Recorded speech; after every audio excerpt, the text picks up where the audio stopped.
Dear students, तो हमारी जो यूनिट चल रही है दैट इज़ सिंथेटिक डाइज जो मैंने स्टार्ट किया है। इसमें जो हम नेक्स्ट टॉपिक पढ़ेंगे वो है क्लासिफिकेशन ऑफ डाइज।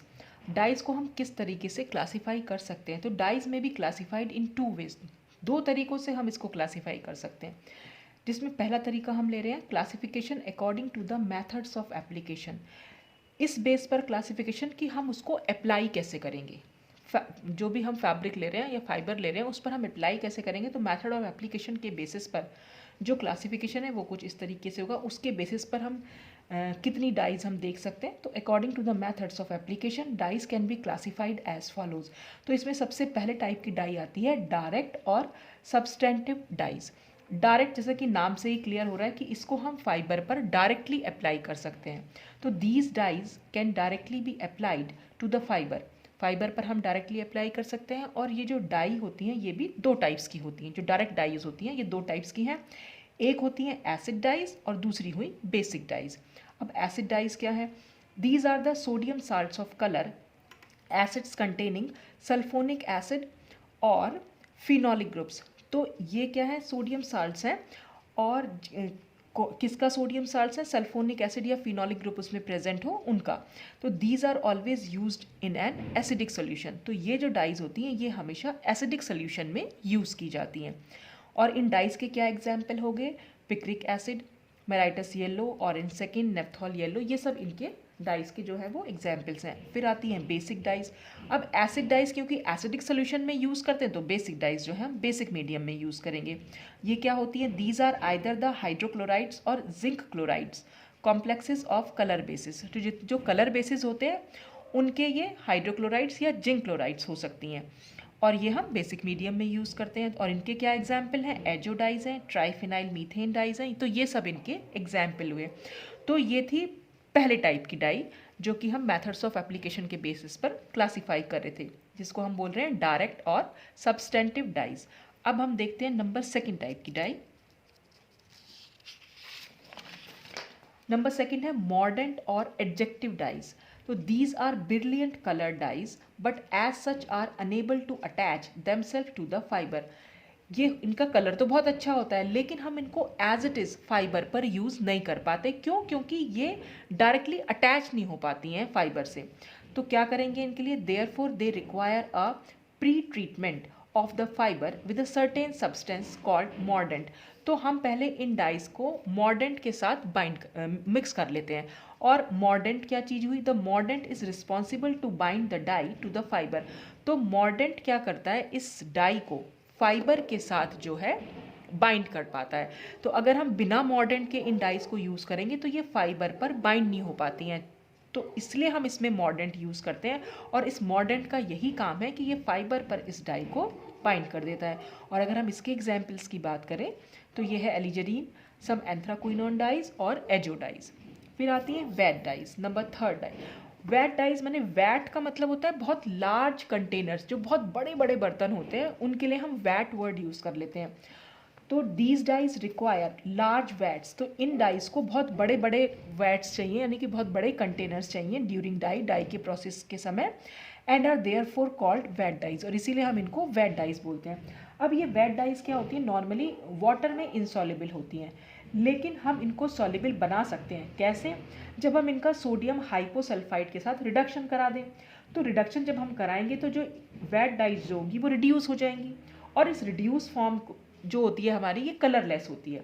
और इस रिड्यूस फॉर्म को हम फाइबर पर अप्लाई कर देते हैं।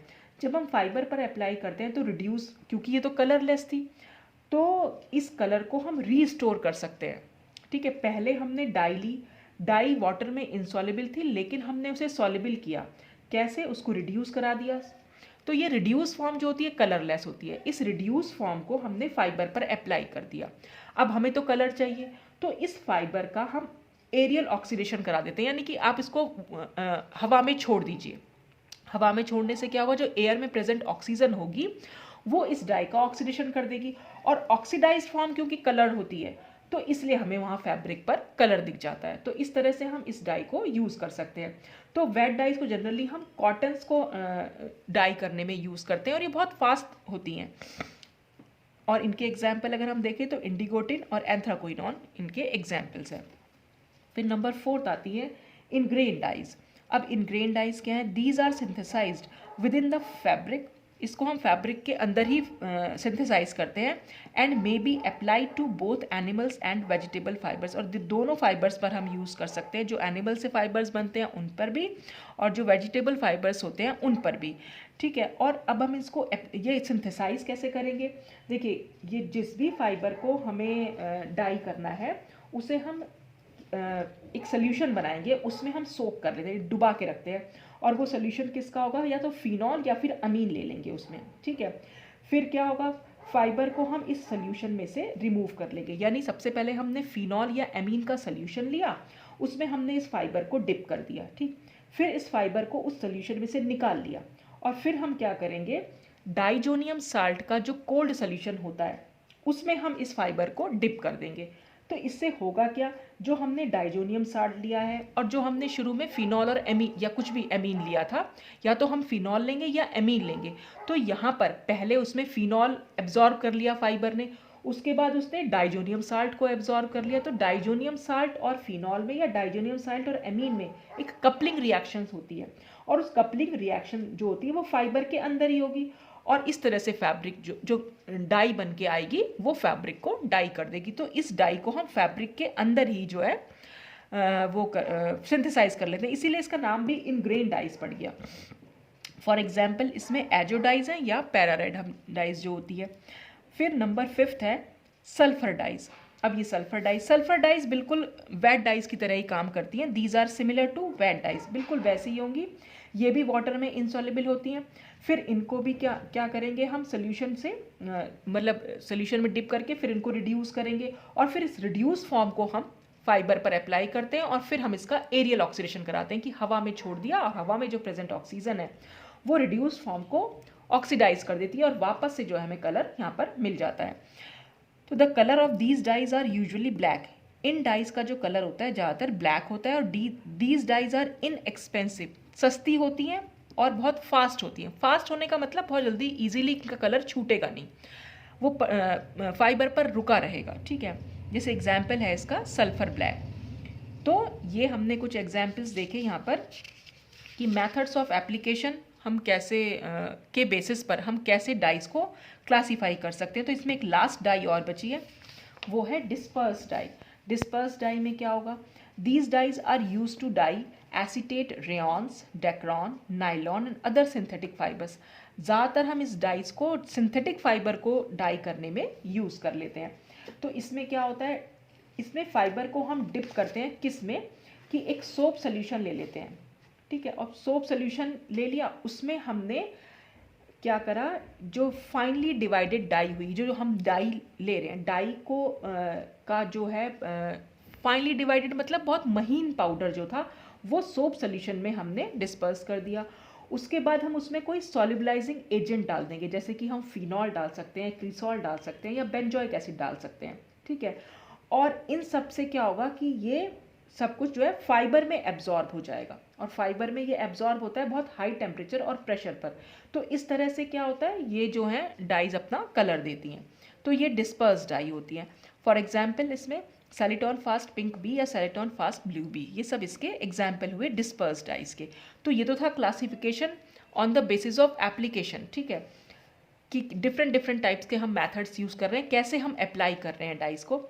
अब जो क्लासिफिकेशन आएगा अकॉर्डिंग टू केमिकल स्ट्रक्चर, उनका केमिकल कॉन्स्टिट्यूशन कैसा है, उनके अंदर क्या क्या स्पेशल कुछ कोई फंक्शनल ग्रुप प्रेजेंट है या कुछ पर्टिकुलर स्ट्रक्चरल फीचर प्रेजेंट है, तो उनके बेसिस पर हम डिवाइड कर सकते हैं। तो according to chemical structures dyes can be classified in the following group. सबसे पहले आती है इसमें नाइट्रो डाइज। नाइट्रो डाइज जैसा कि नाम से ही क्लियर हो रहा है कि इसमें नाइट्रो ग्रुप जो है प्रेजेंट होगा। These are poly nitro derivatives of phenols containing at least one nitro group in the ortho or para position to the hydroxyl group। तो यहाँ पर क्या है? ये पॉली नाइट्रो डेरिवेटिव है फिनॉल्स के। फिनॉल्स क्या हुए? बेंजीन रिंग पर OH ग्रुप अगर जुड़ा हुआ है तो हम उसको फिनॉल बोल देते हैं, और फिनॉल के हमने नाइट्रो डेरिवेटिव्स ले रखे हैं, तो ये जो होती है इनमें नाइट्रो ग्रुप जो प्रेजेंट होगा। ठीक है, और साथ ही साथ OH ग्रुप भी प्रेजेंट होगा। तो नाइट्रो ग्रुप तो यहाँ पर होगा क्रोमोफोर, और OH ग्रुप जो होगा वो यहाँ पर एक्ट करेगा ऑक्सोक्रोम की तरह। ये मैंने आपको बताया था, क्रोमोफोर और ऑक्सोक्रोम। क्रोमोफोर अपने आप में कलर्ड होते हैं और ऑक्सोक्रोम क्रोमोफोर के कलर को और डीप कर सकते हैं। तो ये होती है नाइट्रोडाइज। इसका एग्जाम्पल अगर हम देखें, पिक्रिक एसिड है, मेराइटस येलो है, नेप्थोल येलोज है। इसका अगर हम पिक्रिक एसिड का स्ट्रक्चर देखना चाहें तो हम इसको कुछ ऐसे बना सकते हैं। पिक्रिक एसिड को ये हमने ले ली बेंजीन रिंग, ये बन गया फिनॉल OH यहाँ पर, और इसमें 3 नाइट्रो ग्रुप जो हैं वो प्रेजेंट होते हैं ऑर्थो और पैरा पोजीशन पर। ठीक है, इसको हम 2,4,6 ट्राई नाइट्रोफिनॉल भी बोल देते हैं। तो ये था नाइट्रोडाइज का एग्जाम्पल। अब नंबर सेकंड है एजोडाइज। एजो मतलब कहीं ना कहीं एजो ग्रुप, और एजो ग्रुप क्या होता है, N डबल बॉन्ड N।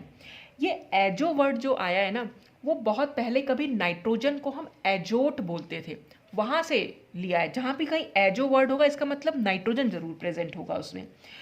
तो this is the largest and the most important group of dies.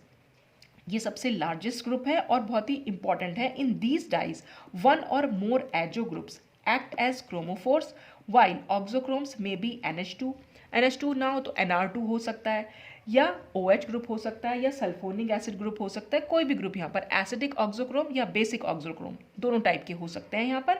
तो एजो ग्रुप यहाँ पे क्रोमोफोर की तरह काम करेगा, और ये जो ग्रुप्स हैं यहाँ पर एसिडिक हो चाहे बेसिक हो, वो सब ऑक्सोक्रोम की तरह यहाँ पर काम करते हैं।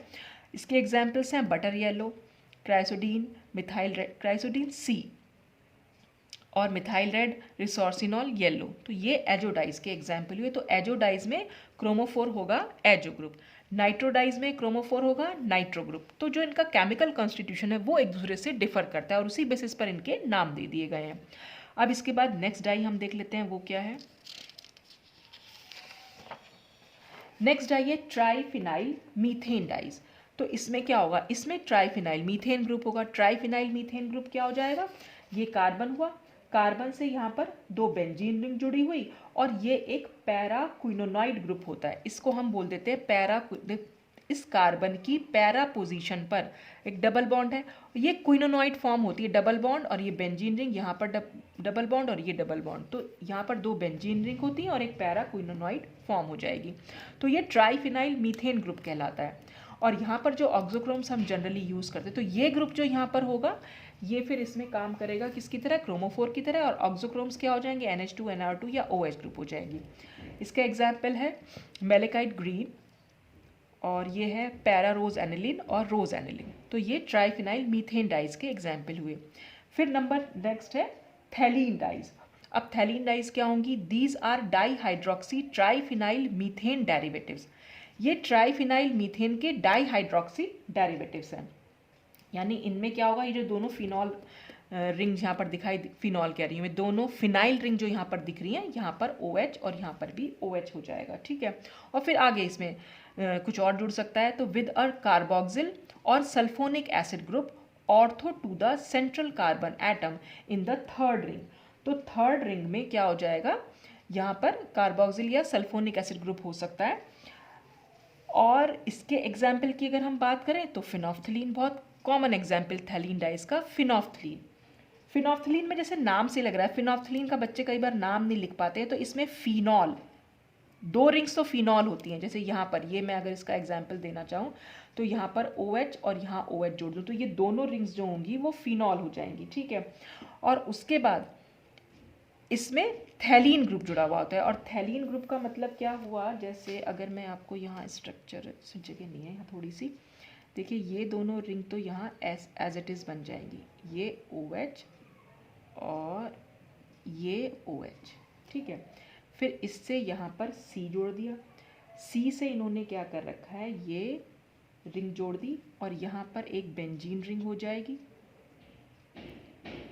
ठीक है, और ये बेंजीन रिंग से हम यहाँ इसको बनाना चाहें तो इस तरीके से बना सकते हैं, जिससे कार्बन जुड़ा हुआ है, कार्बन से नेक्स्ट कार्बन पर यहाँ C double bond O group जुड़ा हुआ होगा, ये O जुड़ा हुआ होगा, और ये O भी इस C से जुड़ा हुआ होगा। तो इस कार्बन के चारों बॉन्डिंग यहाँ पर क्लियर होती हैं ये, और ये पूरी रिंग होती है, ये पूरी बेंजीन रिंग है यहाँ पर। तो इस तरह से हम ये जो 2 फिनॉलिक ग्रुप हुए और ये पूरा का पूरा थैलीन ग्रुप हुआ। ठीक है, थैलीन ग्रुप कैसे बना होगा, थैलिक एसिड से। और थैलिक एसिड क्या होता है, अगर इस बेंजीन रिंग पर यहाँ पर C डबल बॉन्ड OH और यहाँ पर भी C डबल बॉन्ड OH जुड़ जाए तो वो थैलिक एसिड।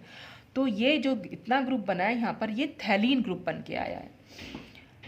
तो ये इसके एग्जाम्पल हो गए, फिनॉल सल्फोथैलीन या फिनोफ्थलीन। अच्छा, अब इसमें क्या है, यहाँ पर अगर हम फिनॉल सल्फोथैलीन को दिखाना चाहे तो यहाँ C डबल बॉन्ड O की जगह SO2 ग्रुप लगा दीजिए, तो ये फिनॉल सल्फोथैलीन हो जाएगा।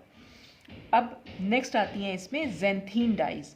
अब ज़ैंथीन डाइज को हम क्या कह सकते हैं, these dyes have the following common structural feature. उसमें ये वाला जो है स्ट्रक्चर देखने को मिलेगा ज़ैंथीन डाइज में, और इसके एग्जाम्पल हैं फ्लोरिसीन, इयोसिन और रोडामिन।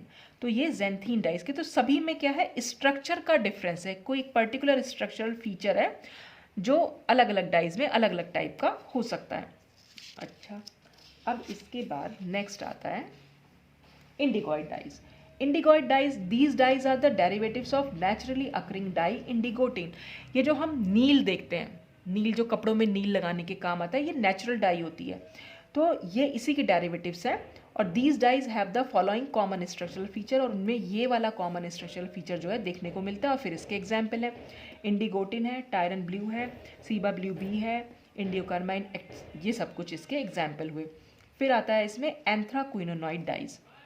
अब एंथ्राक्विनोनॉइड डाइज में क्या हो जाएगा, ये वाला ग्रुप आपको देखने को मिलेगा। In these dyes a paraquinonoid group is fused to 2 other benzene rings. तो पैराक्विनोनॉइड ग्रुप्स जो होगा वो दोनों बाकी के जो दोनों बेंजीन रिंग्स हैं उसके साथ फ्यूज होता है। फिर इसमें हम एग्जाम्पल की बात करें तो एलिजरीन है, एलिजरीन ऑरेंज है, एलिजरीन ब्लू, ये सब कुछ इसके एग्जाम्पल यहाँ पर हो सकते हैं। तो ये कुछ हमारा क्लासिफिकेशन था डाइस का, जिसको हमने 2 बेसिस पर इसको क्लासीफाई कर दिया। तो आज के लिए बस इतना ही। ये तो बहुत छोटा सा टॉपिक था, इसके बाद हम नेक्स्ट वीडियोज़ में डिफरेंट टाइप्स की डाइस के बारे में पढ़ेंगे। तो आज के लिए बस इतना ही। Thanks for watching.